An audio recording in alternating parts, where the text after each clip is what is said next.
olha só, já está aqui nos nossos estúdios a Mina Abreu. Então, bom dia, Mina, com as notícias da metrópole de Campinas, naquela nossa atualização diária dos casos de coronavírus, para a gente sempre acompanhar os números, se eles estão em queda, se eles estão subindo. Então, bom dia. Bom dia, Gabriel. Bom dia a você aí de casa. Nós já vamos falar da região metropolitana de Campinas.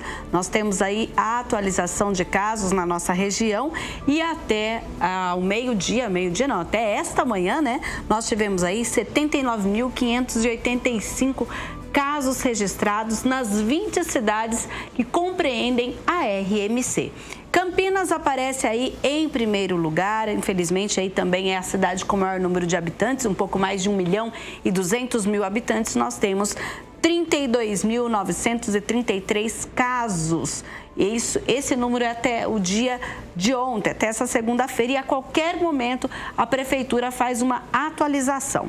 Seguida de Indaiatuba, 6.991 casos, Sumaré, com 5.987, Santa Bárbara do Oeste, 5.591, Americana, 5.589, seguida de Hortolândia, Paulínia, Valinhos, Vinhedo, Itatiba, Cosmópolis, Montemor, Jaguariúna, Arthur Nogueira, Nova Odessa, Engenheiro Coelho, Santo Antônio de Posse, Pedreira, Olambra e Morungaba.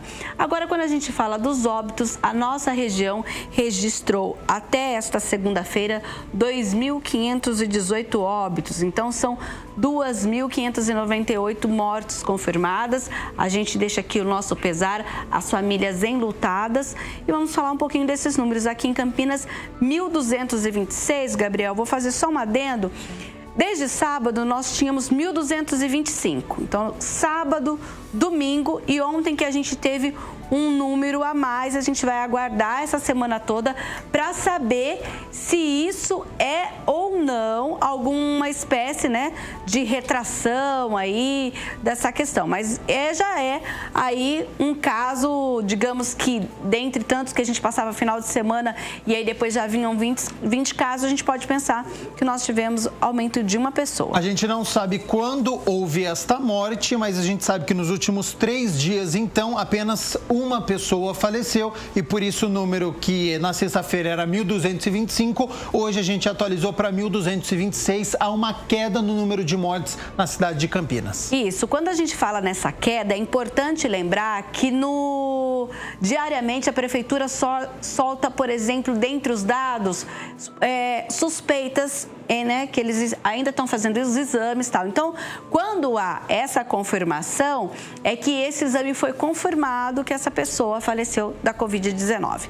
Nós seguimos, então, aí em segundo lugar com Sumaré, 234 óbitos, Indaiatuba, 204, Santa Bárbara do Oeste, 172, Americana, 153 óbitos. Aí depois nós temos Valinhos, Hortolândia, Paulínia, Cosmópolis, Montemor, Nova Odessa, Vinhedo, Itatiba, Jaguariúna, Engenheiro Coelho, Arthur Nogueira. E olha, se a gente olhar o número de ontem, Pedreira, Santo Antônio de Posse, Morungaba e Olambra também continuam com os mesmos números de anteriormente. São cidades modelo, então, aí no combate ao coronavírus, os números de infectados não sobem, o número de mortes também não.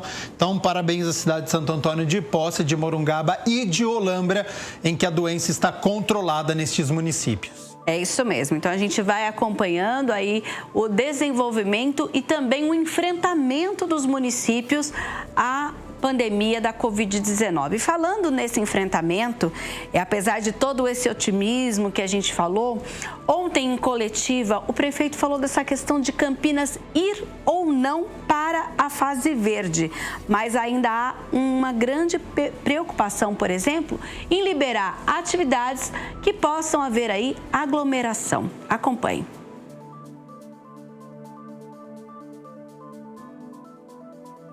Permitiria a fase verde. Me preocupa, né?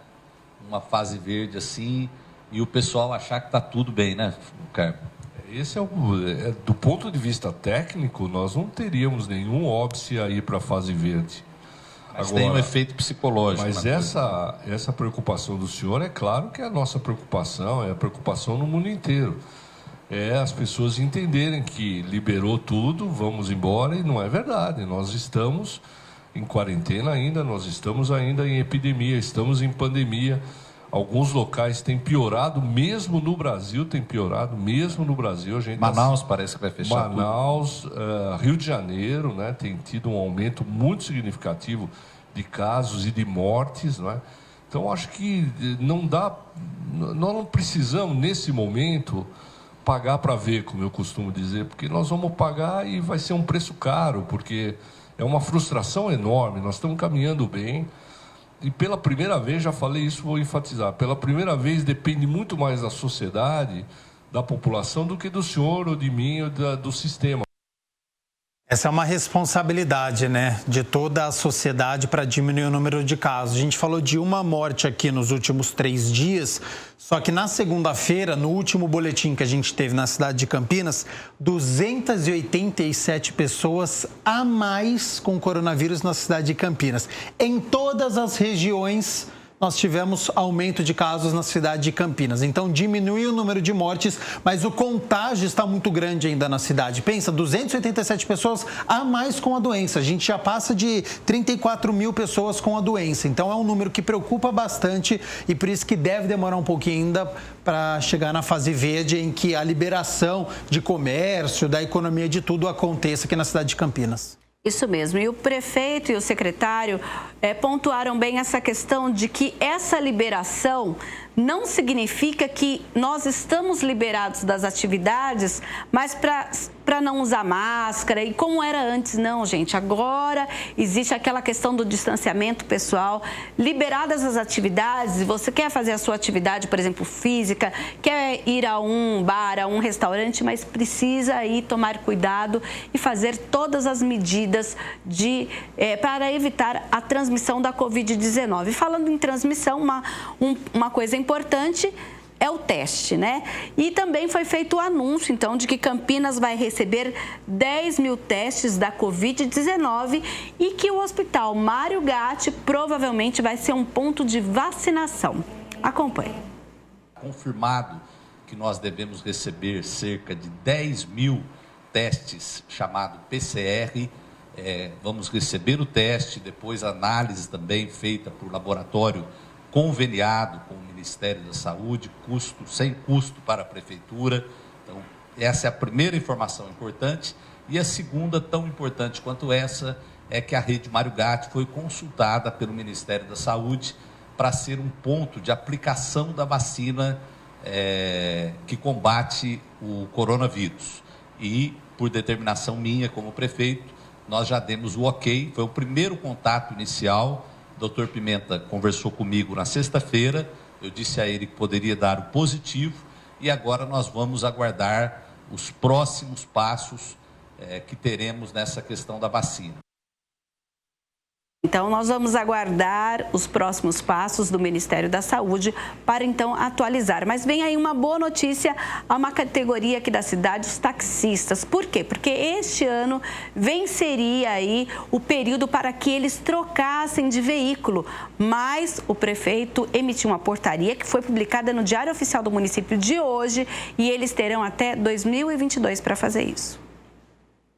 Por uma norma, por uma regulamentação, haveria necessidade da troca do veículo esse ano. Acontece que nós sabemos que esse ano foi um ano atípico para todos e não foi diferente também para os taxistas. A exigência que você tinha de troca do veículo esse ano, nós estamos passando para 1º de janeiro de 2022.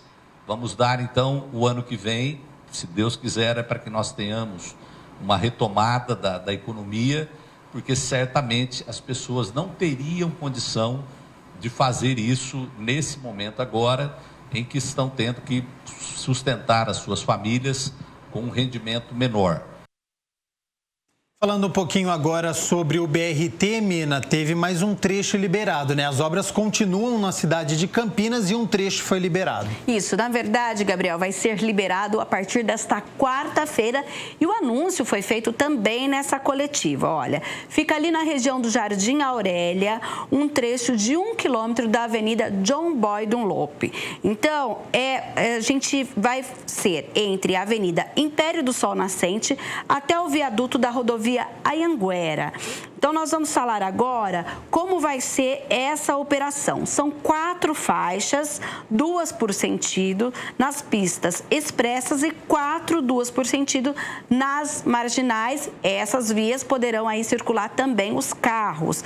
E 2 faixas exclusivas para o sistema do BRT, 1 por sentido.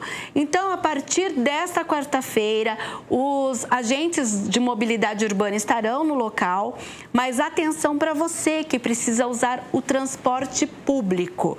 Olha só, então a partir de 1º de outubro, amanhã eles liberam a faixa, na quarta, para todo mundo fazer esse reconhecimento. Exato. Aí, carro e ônibus. Já ir se acostumando, né? Isso. E a partir da quinta-feira, 1º de outubro, nós teremos pontos de ônibus separados para algumas linhas. Então, do sistema convencional, vão trafegar nas faixas exclusivas de corredores BRT as linhas 210, 212, 221, 222, 223, 224 e 229. Já aí na linha, na verdade, nas marginais, nós teremos aí as linhas 116, 134, 211, 230, 231, 240, 241 e 249. Lembrando que esses 2 trechos de todas essas linhas, eles embarcam cerca de 82 mil pessoas da região do Campo Grande. Então, esse trecho é um trecho do BRT Corredor Campo Grande. Agora, aquela notícia que a gente não gosta de falar aqui no Câmara Total, Mirna Abreu. Aglomeração, perturbação de sossego, isso aconteceu na cidade vizinha aqui em Hortolândia, né? Muitas vezes a gente fala aqui da nossa cidade, de Campinas, com fiscalização, com até operação contra o pancadão, mas Hortolândia também tem tido esse problema.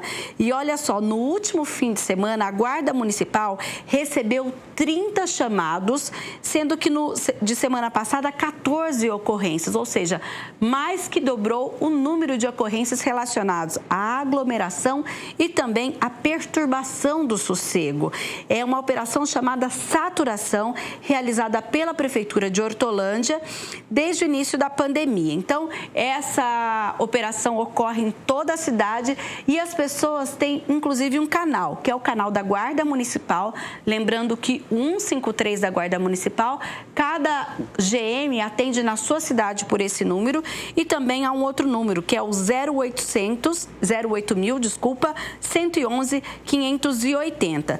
De acordo com a Secretaria de Segurança, desde janeiro, foram registradas 2.517 ocorrências ligadas à perturbação do sossego e desde março até o último momento, o último fim de semana, dos quais 2.124 atendimentos, Gabriel. É aquilo que a gente falou há pouco, né? Responsabilidade de nós, enquanto sociedade. Enquanto tiver aglomeração, desrespeito à lei do sossego, os casos de coronavírus vão continuar e, infelizmente, a gente vai ficar atualizando a nossa lista de contaminados e de mortes também na cidade de Campinas e em toda a região. E se a gente observar, Hortolândia está ali no topo da lista também, gente. Então, muito cuidado. Exatamente. Para a gente encerrar aqui as notícias da metrópole, tem dica de cultura já para essa quinta-feira e também para o fim de semana.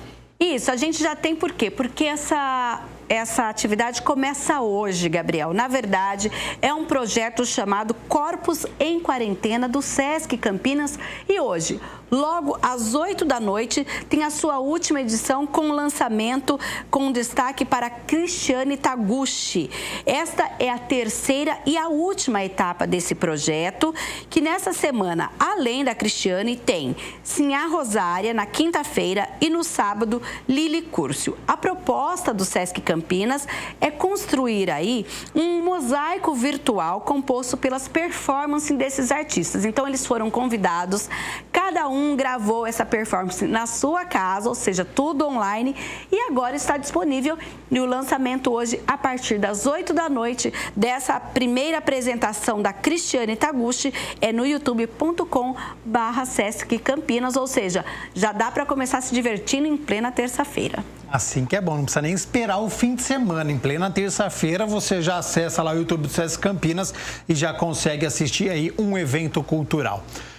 São as informações da notícia da Metrópole aqui com a Mina Brito.